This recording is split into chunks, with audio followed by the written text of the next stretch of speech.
नमस्कार दोस्तों, मैं हूँ रोहन और आज हम पढ़ने वाले हैं carbon and its compound chapter number 4 का पार्ट 2। आई होप कि मेरी आपने पिछली वीडियो देख ली होगी। अगर नहीं देख ली तो उसे अभी के अभी जाके देख लो, वरना ये वीडियो आपके पल्ले नहीं पड़ेगी। तो आज की क्लास स्टार्ट करने से पहले हम पिछली क्लास के कुछ क्वेश्चंस को पहले सॉल्व कर लेते हैं, जो कि मैंने आपको दी थी। जो था C2H5OH। आपको इसका इलेक्ट्रॉन डॉट स्ट्रक्चर बनाना था। तो फर्स्ट ऑफ ऑल हमें देखना होगा कि इसमें कितने कार्बन हैं। देखो, इसमें 2 कार्बन है, यानी कि कार्बन, एक और कार्बन, 2 कार्बन। अब आपको 5 हाइड्रोजन को इसमें डिस्ट्रीब्यूट करना है। तो क्या कर सकता हूं मैं कि 5 हाइड्रोजन को मुझे डिस्ट्रीब्यूट करना है, तो एक को मैंने 5 3 दे दिया। तो इस वाले कार्बन के पास 2 ही हाइड्रोजन बचे, 1 2, और एक बॉन्ड लग जाएगा OH के साथ, जो कि हाइड्रोक्सिल आयन है, ओ हाइड्रोक्सिल ग्रुप है। और कार्बन के बीच में मैं एक और बॉन्ड लगा दूं तो हर किसी की 4 वैलेंसी कंप्लीट हो जाएगी। 1 2 3 4, इस कार्बन की 4 वैलेंसी कंप्लीट हो गई है। इस कार्बन की बात करें तो 1 2 3 4, इस कार्बन की भी वैलेंसी कंप्लीट हो गई है। मीन्स हाँ, मैं सही जा रहा हूँ, मेरा रास्ता सही है। हर जगह लगा दिया मैंने हाइड्रोजन, जहां पे भी खाली जगह वहां पे लगा दिया हाइड्रोजन। तो आप देख सकते हो कि 2 कार्बन, यहाँ पे भी 2 कार्बन, हाइड्रोजन यहाँ पे 5 है, 1 2 3 4 5, 5 हाइड्रोजन, एंड OH एक है, मीन्स हाइड्रोक्साइड एक है, हाइड्रोक्साइड। तो इस तरह से हमें ये हमारा कंकाल बन गया। मतलब क्या है ये स्केलेटन है। हमें इसी की हेल्प से इलेक्ट्रॉन डॉट स्ट्रक्चर बनाना है। कैसे बना सकता हूँ? कार्बन, आउटर शेल में 4 इलेक्ट्रॉन, 1 2 3 4। दूसरा भी कार्बन, इसके भी आउटर शेल में 4 इलेक्ट्रॉन, 1 2 3 4। अब इसके पास तो हाइड्रोजन है, यहाँ पे भी हाइड्रोजन है। अब इसको देखते हुए चलना, जब भी आपका आंसर क्लियर आएगा।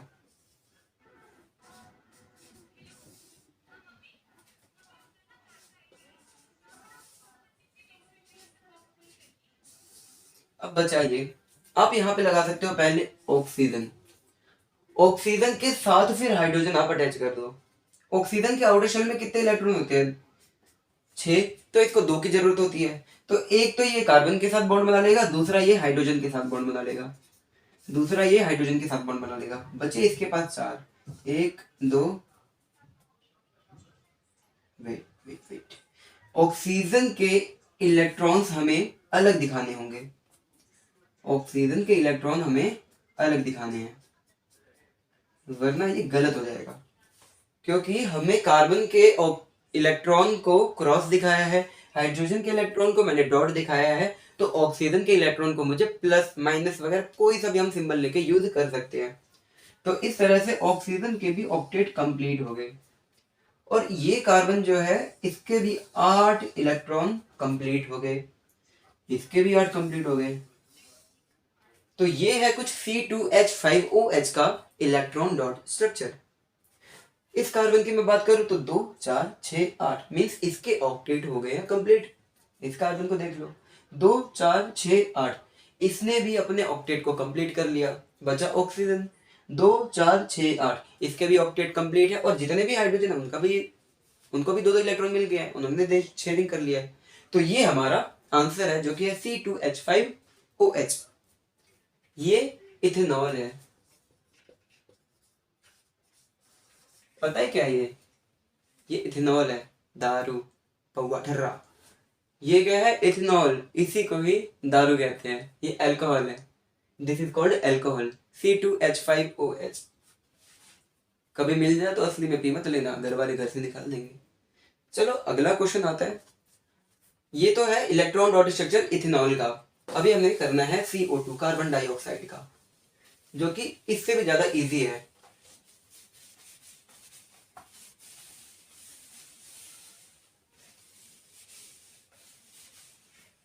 H2O, water, dihydrogen peroxide, scientific name. आपको यहाँ दिख रहा है कि एक ऑक्सीजन के साथ 2 हाइड्रोजन अटैच हो रखे हैं। ऑक्सीजन के आउटर शेल में 6 इलेक्ट्रॉन, मीन्स एक इलेक्ट्रॉन ये इधर दे देगा, दूसरा इलेक्ट्रॉन इधर दे देगा। हाइड्रोजन का डॉट लगा दिया, इस वाले का भी डॉट लगा दिया, इसका कंप्लीट, इसका कंप्लीट। ऑक्सीजन ने 2 तो यहाँ पे दाव पे लगा दिए, बचे कितने? 4, 1 2 3 4। लो, ऑक्सीजन के भी ऑक्टेट कंप्लीट हो गए हैं, जो क्या बन गया, वाटर, H2O। तो आज का पहला टॉपिक है वर्सेटाइल नेचर ऑफ कार्बन। जो कार्बन है ये बाकी के एलिमेंट से बहुत अलग है। कैसे? उसकी एक नेचर होता है। पहला नेचर तो हम पढ़ेंगे जो कि है कैटिनेशन। कार्बन के पास एक जादुई शक्ति होती है जिससे वो कार्बन और कार्बन के बीच में ही एक बॉन्ड बना के लंबी से लंबी चेन फॉर्म कर सकता है। जो कार्बन होता है ये अपने ही एटम के साथ अटैच होके बहुत लंबी से लंबी चेन बना सकता है जो किसी और एलिमेंट के पास नहीं होता। तो यही है कैटिनेशन। कैटिनेशन क्या कहता है कि carbon has a nature called catenation by which it can attach with another carbon atom to form a long chain. Carbon क्या करता है, अपने ही एटम के साथ एक अटैचमेंट बना लेता है, दोस्ती बना के लंबी से लंबी चेन बना लेता है जो किसी और एलिमेंट के पास नहीं है। हाँ, मैं मानता हूं कि ये सिलिकॉन के पास तो होता है, ये नेचर जो है सिलिकॉन के पास है, बट वो ज्यादा से ज्यादा, सिलिकॉन जो है वो ज्यादा से ज्यादा 7 से 8 ही एटम की चेन बना सकता है, बट इससे ज्यादा ये पॉसिबल नहीं है जो कि कार्बन के पास पॉसिबल होता है। ये इस वजह से पॉसिबल हो पाता है क्योंकि कार्बन का जो एटम होता है ये बाकियों के मुकाबले ज्यादा बड़ा नहीं होता। कार्बन का जो एटम होता है ये बाकियों के मुकाबले काफी छोटा होता है। अब कार्बन का एक और जादुई गुण है जिसको हम बोलते हैं टेट्रावैलेंसी। टेट्रावैलेंसी का मतलब होता है, फर्स्ट आप जान दो टेट्रावैलेंसी होती है। टेट्रा मीन्स 4 और valency number of electrons in outer shell. Means उसको अपने इलेक्ट्रॉन को ऑक्टेट करने के लिए, मीन्स अपने आउटर शेल को ऑक्टेट बनाने के लिए कितने इलेक्ट्रॉन की जरूरत होती है या कितने इलेक्ट्रॉन वो लूज कर सकता है, उसी को ही वैलेंसी कहते हैं। तो कार्बन के पास 4 वैलेंसी होती है। मीन्स कार्बन कैसा हो सकता है, +-4। इट मीन्स ये 4 इलेक्ट्रॉन को लूज भी कर सकता है और 4 इलेक्ट्रॉन को गेन भी कर सकता है। अब इसका एक फायदा भी है, कार्बन को इसका बहुत बड़ा फायदा है। अब कार्बन को एक लंबी चेन बनानी है, उसके लिए टेट्रावैलेंसी बहुत जरूरी होती है। कैसे? आपको पता है कि कार्बन एक दूसरे एलिमेंट के साथ भी एक बॉन्ड बना सकता है। जैसे कि आप देख रहे हो क्लोरीन के साथ इसने बॉन्ड बना लिया है। कार्बन की देखो टेट्रावैलेंसी 1 2 3 4 मीन्स ये 4 इलेक्ट्रॉन की शेयरिंग कर सकता है, जिसकी हेल्प से ये एक ही बार में अलग अलग एलिमेंट के साथ रिएक्ट करके एक बॉन्ड बना सकता है। ये एक ही बार में कई सारे अलग अलग एलिमेंट के एटम को जकड़ सकता है। कितनी कितनी बड़ी बात होगी है कार्बन के लिए। तो कार्बन जो होता है ये अलग अलग एलिमेंट के साथ भी रिएक्ट कर सकता है। जैसे कि आपको CH4 मीथेन पता है, CCl4 जो जिसको बोलते हैं कार्बन टेट्राक्लोराइड बोलते हैं। ये कुछ कंपाउंड्स हैं जो कि कार्बन के टेट्रावैलेंसी की वजह से ही पॉसिबल हो पाए हैं। तो ये कार्बन का एक अगला गुण है। अब क्वेश्चन आता है ये ऐसा सिर्फ कार्बन के साथ ही क्यों, बाकी एलिमेंट के साथ क्यों नहीं होता? तो इसका सीधा सा आंसर ये है कि कार्बन का जो एटम होता है ये बाकियों के मुकाबले छोटा होता है। बात खत्म। जो एटम छोटे होते हैं ना ये ज्यादा स्टेबल होते हैं। एटम जितना बड़ा होगा वो उतना ही ज्यादा अनस्टेबल होता जाता है। तो जितने भी बड़े एटम्स होते हैं वो अनस्टेबल होते हैं, इसलिए वो टेट्रावैलेंसी होने के बाद भी बड़े या फिर अलग अलग एलिमेंट के साथ रिएक्ट नहीं कर पाते क्योंकि उनका साइज कैसा होता है, बड़ा होता है। तो इसका सीधा सा आंसर यही होता है कि कार्बन का जो साइज होता है बाकियों के मुकाबले छोटा होता है, इसलिए इसकी टेट्रावैलेंसी बड़े काम की चीज। अब अगला टॉपिक आता है सैचुरेटेड कंपाउंड। देखो सैचुरेटेड कंपाउंड क्या होते हैं कि जब कार्बनिक कंपाउंड, ये कैसे होते हैं, कार्बनिक कंपाउंड होते हैं जिसमें कार्बन और दूसरे कार्बन के बीच में सिंगल बॉन्ड होता है। बात खत्म। कार्बन एंड कार्बन के बीच में एक बॉन्ड होगा तो वो कैसा कंपाउंड कहलाएगा, सैचुरेटेड कंपाउंड। जैसे आपको पता है एथेन, जो क्या होता है C2H6। अब मैं जब इसको देखता हूं तो मुझे पता है कि कितने कार्बन है, 2 कार्बन है, 1 2 लगा दिए, 3 हाइड्रोजन इधर लगा दो और 3 हाइड्रोजन इधर लगा दो, सबकी वैलेंसी हो गई है कंप्लीट। मीन्स ये कैसा स्टेबल है, ये कैसा कंपाउंड है, स्टेबल कंपाउंड है। मीन्स ये क्या बन गया, C2H6 बन गया, जिसमें कार्बन और कार्बन के बीच में सिर्फ और सिर्फ एक ही इलेक्ट्रॉन की पेयरिंग हो रही है।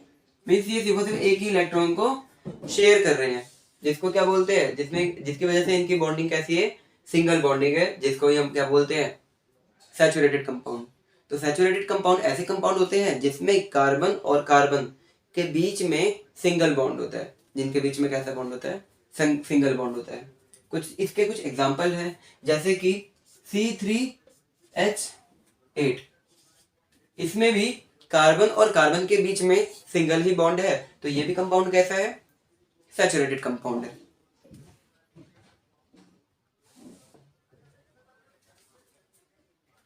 अब अगला टॉपिक है अनसैचुरेटेड कंपाउंड।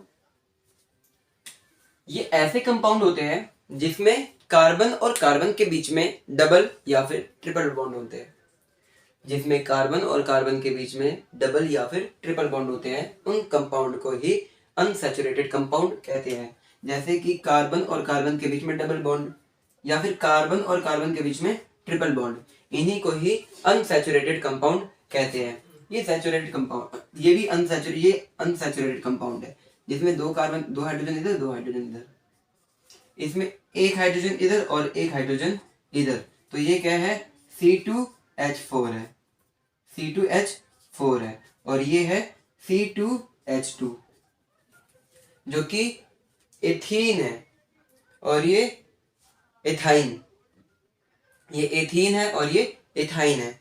तो ये दोनों क्या है, अनसैचुरेटेड कंपाउंड है। अनसैचुरेटेड कंपाउंड फिर से मैं बता देता हूँ, ये ऐसे कंपाउंड होते हैं जिसमें एक कार्बन और दूसरे कार्बन के एटम के बीच में डबल या फिर ट्रिपल बॉन्ड होता है, जिसे ही अनसैचुरेटेड कंपाउंड कहते हैं। ये है कुछ अनसैचुरेटेड कंपाउंड जो है C3H6 एंड C4H8। अब हम इनका इलेक्ट्रॉन डॉट स्ट्रक्चर बनाएंगे। तो फर्स्ट ऑफ ऑल आपको इसका बॉन्ड स्ट्रक्चर बनाना पड़ेगा। उसमें आपको देखो कि आप ये देखो कि कार्बन कितने हैं, इसमें 3 कार्बन है, 1 2 3।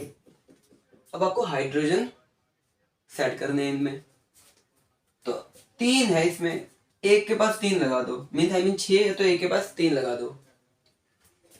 अब क्या करना है कि कार्बन और कार्बन के बीच में डबल बॉन्ड लगा दो, इस कार्बन और इस कार्बन के बीच में डबल बॉन्ड लगा दो।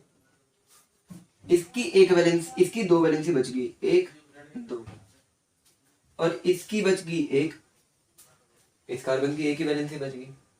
तो एक हाइड्रोजन मैंने यहाँ लगाया और एक यहाँ लगा दिया, बाकी के 3 यहाँ लगा दिए। अब आप देख सकते हो कि सबकी वैलेंसी कंप्लीट हो गई है। कार्बन का देखो 1 2 3 4, इस कार्बन की चारों वैलेंसी कंप्लीट है। इस कार्बन देखो 1 2 3 4, इसके भी पूरे 4 वैलेंसी कंप्लीट है। 1 2 3 4, इसकी भी कंप्लीट है। मीन्स ये कंपाउंड यही है C3H6, इसमें कार्बन कितने हैं, 1 2 3 कार्बन है। तो कभी भी ऐसे क्वेश्चन आए तो फर्स्ट आपको क्या करना है कि एक जो आखिरी कार्बन है, आखिरी के कार्बन पे या फिर सबसे पहले के कार्बन पे 3 हाइड्रोजन चिपका दो, उसके बगल में कार्बन लगा दो, फिर उस कार्बन के साथ एक और कार्बन लगाओ जिनके बीच में डबल बॉन्ड हो। अब आप देख सकते हो कि इस कार्बन के पास 2 वैलेंसी बच रही है, तो यहाँ पे मैंने 2 हाइड्रोजन लगा दिए। इस कार्बन के पास सिर्फ और सिर्फ एक ही वैलेंसी बच रही है, तो यहाँ पे मैंने 1 हाइड्रोजन लगा दिया। इसके पास 3 वैलेंसी बच रही थी, इसके पास तीनों लगा दिए। 1 2 3 4 5 6, पूरे पूरे 6 हाइड्रोजन है और 3 कार्बन है। ये हमारा कंपाउंड है C3H6, जिसको हम बोलते हैं propene. This is called propene, जिसका केमिकल फॉर्मूला C3H6 है। तो ये है इसका बॉन्ड स्ट्रक्चर। तो अब हमें इसको बनाना है इलेक्ट्रॉन डॉट स्ट्रक्चर में। तो अब आप इसको देखो कि अब आप इसको देख के बना सकते हो।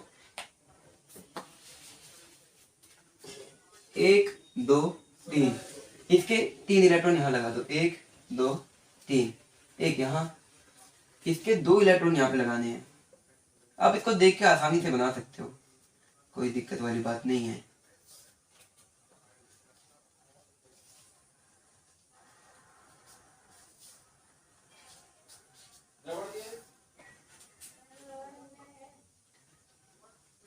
इसने भी 2 इलेक्ट्रॉन यहाँ लगा दिए।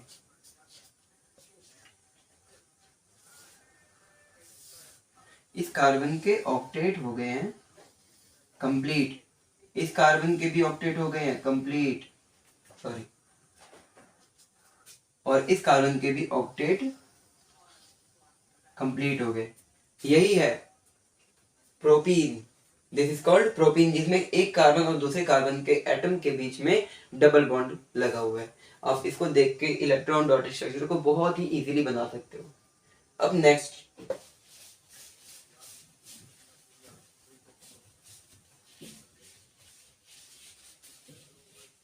जिसे बोलते हैं प्रोपीन, C4H8। तो फर्स्ट आपको 4 कार्बन बनाने हैं, 1 2 3 4, सबके बीच में एक एक बॉन्ड लगा दिया। एक कार्बन के पास मैंने लगा दिए 3 हाइड्रोजन, अब बच गए मेरे पास 5। मैंने 2 इधर लगा दिए, इसका भी कंप्लीट हो गया। अब बच रहे 1, बच रहे कितने 3 2 5, अब बच रहे 3। यहाँ पे लगाया मैंने 1 और इधर लगा दिए 2, कंप्लीट। अब आप इसके देख सकते हो 1 2 3 4 5 6 7 8, पूरे 8 हाइड्रोजन कंप्लीट हो गए हैं। 4 कार्बन लग गए, हर जगह आपको हाइड्रोजन लगाने हैं। इसकी भी वैलेंसी कंप्लीट है, 1 2 3 4, इस कार्बन की हो गई है 1 2 3 4, इसकी भी हो गई 1 2 3 4, इसकी भी, और इसके भी 4 वैलेंसी कंप्लीट हो चुकी है। इसी को बोलते हैं butane, butene. This is called butene. Beauty में समझ लेना, ब्यूटीन है जिसमें कार्बन के 4 एटम हाइड्रोजन के 8 एटम के साथ अटैच हुए होते हैं। अब हम इसका इलेक्ट्रॉन डॉट स्ट्रक्चर बनाएंगे तो क्या करना होगा, 2 इलेक्ट्रॉन इधर, कंप्लीट हो गया, एक इधर, हाइड्रोजन हाइड्रोजन, ऐसे कंप्लीट करते हुए चलना है। बहुत इजी है ये भी कार्बन यहाँ पे एक लगा दिया और एक हाइड्रोजन लगा के इसका कंप्लीट कर दिया, काम तमाम। यहाँ पे एक बॉन्ड और इसका, देखिए बहुत इजी है ये।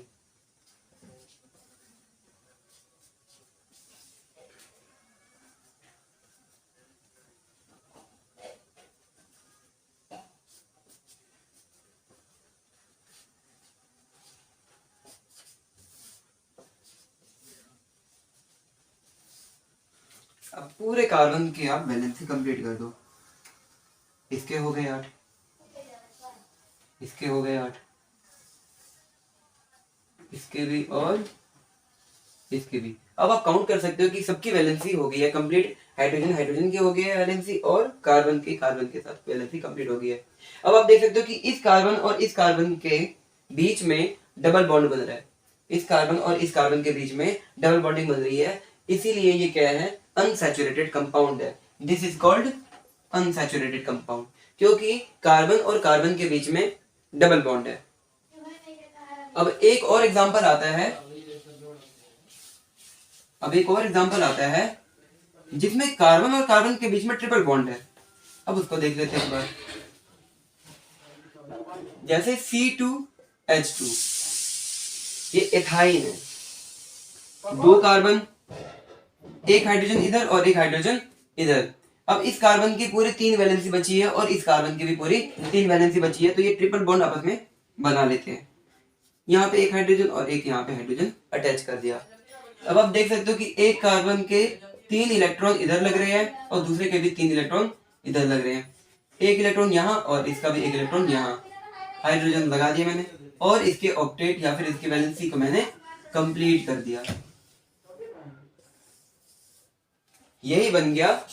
अब आप देख सकते हो कि इन दोनों कार्बन के बीच में जो बॉन्डिंग है ये ट्रिपल बॉन्ड है, जिसकी वजह से ये कार्बन कंपाउंड कैसा है, ये कार्बन कंपाउंड अनसैचुरेटेड कंपाउंड है।